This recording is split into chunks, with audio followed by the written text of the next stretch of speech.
장안의 중심, 한양 도성 안쪽에서 무언가가 조용히 끓고 있었다.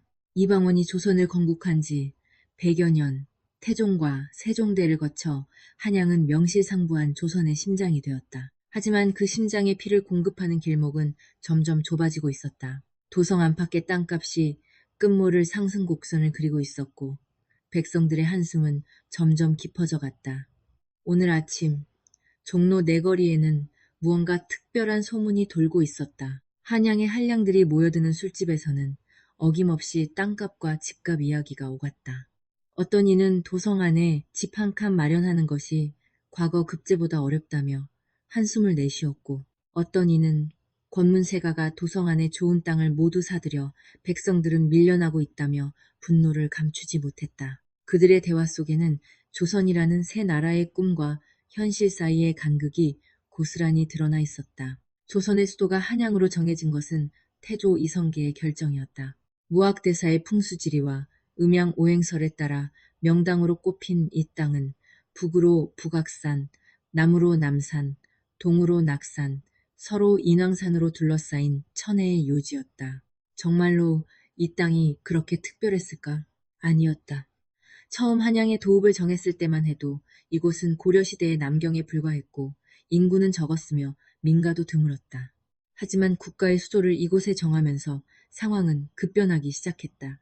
조정 관료들과 그 가족, 그리고 그들을 따르는 수많은 인구가 한양으로 몰려들었다. 궁궐 건축, 관청 건립, 도로 정비 등 대규모 토목 공사가 시작되었고 자연스럽게 땅의 가치는 치솟기 시작했다.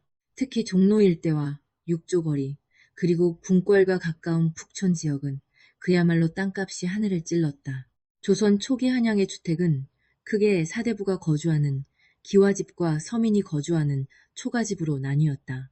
기와집은 주로 북촌과 서촌 일대에 밀집되어 있었고 초가집은 남촌과 성저심리 지역에 흩어져 있었다. 그런데 문제는 이 기와집의 가격이었다. 당시 한양에서 중간 규모의 기와집 한 채를 마련하려면 쌀로 환산할 때 무려 1000석에서 2000석이 필요했다는 기록이 전해진다. 1000석의 쌀이면 당시 일반 농가 수십 년의 생산량에 맞먹는 엄청난 재산이었다. 하급 관리의 녹봉으로는 도저히 감당할 수 없는 금액이었다. 실제로 조선 초기의 기록을 살펴보면 한양에 거주하는 많은 관리들이 제대로 된 주택을 마련하지 못해 임시로 거처를 전전하거나 친척 집에 얹혀 사는 경우가 적지 않았다.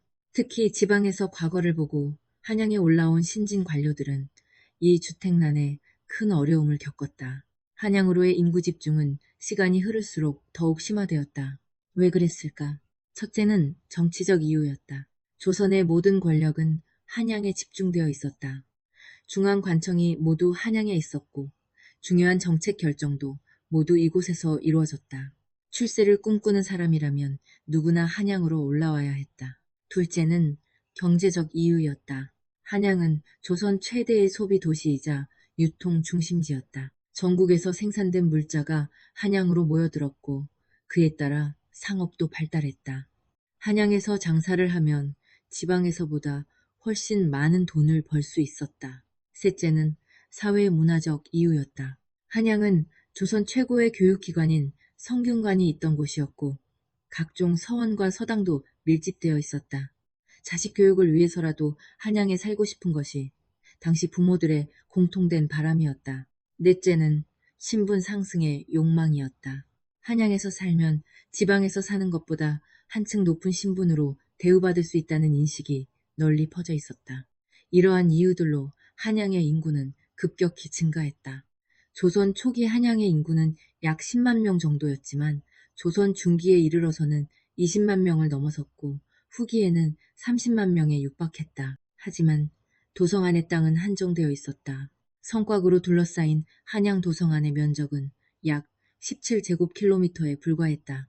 이 좁은 땅에 수많은 사람이 몰려들다 보니 땅값과 집값은 폭등할 수밖에 없었다. 특히 문제는 이 쏠림 현상이 단순히 한양 안에서만 그치지 않았다는 점이다. 한양 안에서도 특정 지역으로의 쏠림이 더 심했다. 북촌은 권문세가와 고위 관료들이 주로 거주하는 최고급 주택지역이었고 서촌은 중간계층 사대부와 기술 관료들이 모여 살았다. 반면 남촌은 서민과 하급 관리들이 주로 거주했지만 그나마도 집값이 만만치 않았다. 결국 가장 가난한 백성들은 성 밖으로 밀려날 수밖에 없었다. 사람들의 욕망이 한양으로 집중되면서 자연스럽게 부동산 투기 현상이 발생했다. 권력자와 부유한 상인들은 한양 안에 좋은 땅을 미리 사들여 쌓아두고 가격이 오르면 되팔아 막대한 이익을 챙겼다. 심지어는 관료들이 자신의 권력을 이용해 공용 토지를 사적으로 점유하거나 다른 사람의 땅을 강제로 빼앗는 경우도 적지 않았다. 조선 왕조는 이러한 폐해를 막기 위해 여러 가지 법을 만들었다. 토지 거래를 관청에 신고하게 하고 일정 면적 이상의 토지 소유를 제한하며 관료들의 토지 겸병을 금지하는 등의 조치를 취했다. 하지만 법은 종종 유명무실했다. 권력자들은 법의 허점을 교묘히 파고들었고 뇌물과 청탁이 난무했다. 실제로 조선 중기의 문신이면서 학자였던 이인은 그의 저서에서 한양의 부동산 문제를 심각하게 우려했다.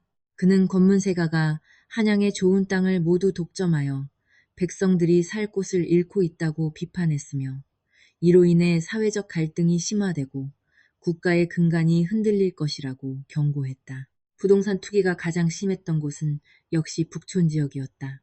북촌은 경복궁과 창덕궁에 가까워 접근성이 뛰어났고 주변 경관도 아름다웠다. 게다가 북촌에 산다는 것 자체가 하나의 지위 상징이었다. 이러한 수요가 몰리면서 북촌의 땅값은 천정부지로 치솟았다. 당시 기록에 따르면 북촌의 중간 크기 주택 한 채가 하급 관리의 평생 녹봉을 훨씬 넘는 가격에 거래되었다고 한다. 이런 상황에서 그들은 부득이 남촌이나 성저심리로 밀려났고 일부는 아예 낙향하여 지방에서 벼슬살이를 이어가야 했다. 심지어는 고위관료도 북촌에 집이 없어 남의 집에 새들어 사는 경우도 있었다. 이러한 현상은 신분사회의 모순을 더욱 심화시켰고 재산과 권력의 세습을 고착화시키는 결과를 낳았다. 조선 정부는 한양의 부동산 문제를 심각하게 인식하고 여러 가지 대책을 내놓았다. 첫 번째 대책은 한성부에 토지 거래를 전담하는 부서를 설치하여 모든 거래를 투명하게 관리하는 것이었다. 두 번째 대책은 관료들의 토지, 소유, 상한선을 정하는 것이었다. 세 번째 대책은 공공주택을 건설하여 무주택 서민들에게 저렴하게 임대하는 것이었다. 네 번째 대책은 성저심리 지역을 적극적으로 개발하여 도시 외곽으로의 인구 분산을 유도하는 것이었다. 하지만 이러한 대책들은 대부분 실효를 거두지 못했다. 첫째, 당시의 행정 시스템으로는 복잡한 토지 거래를 완벽하게 통제하는 것이 사실상 불가능했다. 둘째, 법을 집행해야 할 관료들이 오히려 부동산 투기의 주역이거나 수혜자인 경우가 많았다. 셋째, 공공주택은 수요에 비해 공급이 턱없이 부족했다. 넷째, 성저심리 개발은 말처럼 쉬운 일이 아니었다. 도시 인프라가 제대로 갖춰지지 않은 외곽 지역으로 사람들이 쉽게 이동하지 않았고 설사 이동하더라도 생활의 불편함이 컸다. 가장 큰 문제는 구조적이었다. 조선은 철저한 신분사회였고 권력은 소수에게 집중되어 있었다. 이 소수의 권력자들이 부동산 시장을 좌우했고 그들이 누리는 혜택을 포기할 이유가 없었다. 게다가 부동산 문제는 단순히 경제 문제가 아니라 정치적, 사회적 문제와 깊게 연결되어 있었다. 권력자가 부동산을 소유하는 것은 곧 그들의 권력을 강화하는 수단이기도 했다. 따라서 구조적인 개혁 없이는 근본적인 해결이 어려웠다. 과연 조선시대 한양에서 가장 비싼 집은 얼마였을까? 여러 기록을 종합해보면 조선 후기 북촌의 대저택들은 현대로 환산하면 수백억 원에서 수천억 원에 달하는 가치를 지녔을 것으로 추정된다. 특히 정조 시대에 지어진 일부 대저택은 그 규모와 화려함이 실로장관이었다. 정문을 들어서면 넓은 마당이 펼쳐지고 안채와 사랑채, 행랑채가 질서 정연하게 배치되어 있었다. 후원에는 정자와 연못이 있고 비밀의 문과 통로도 존재했다. 하지만 이런 대저택의 주인은 대부분 왕족이나 최고 권력자 혹은 막대한 재산을 축적한 대상 상인이었다. 조선 후기에는 상업이 발달하면서 부유한 상인들도 한양에 큰 저택을 짓기 시작했다. 이들은 때로는 관료보다 더 화려한 집에서 살았고 그들의 생활 방식은 사대부를 능가하기도 했다. 이러한 현상은 당조선 사회의 전통적인 질서를 흔들었고 신분보다 재산이 우선시되는 풍조를 만들어냈다. 조선시대의 한양의 부동산 문제는 단순한 경제 현상을 넘어 당대 사회의 모순과 변화를 그대로 반영하고 있었다.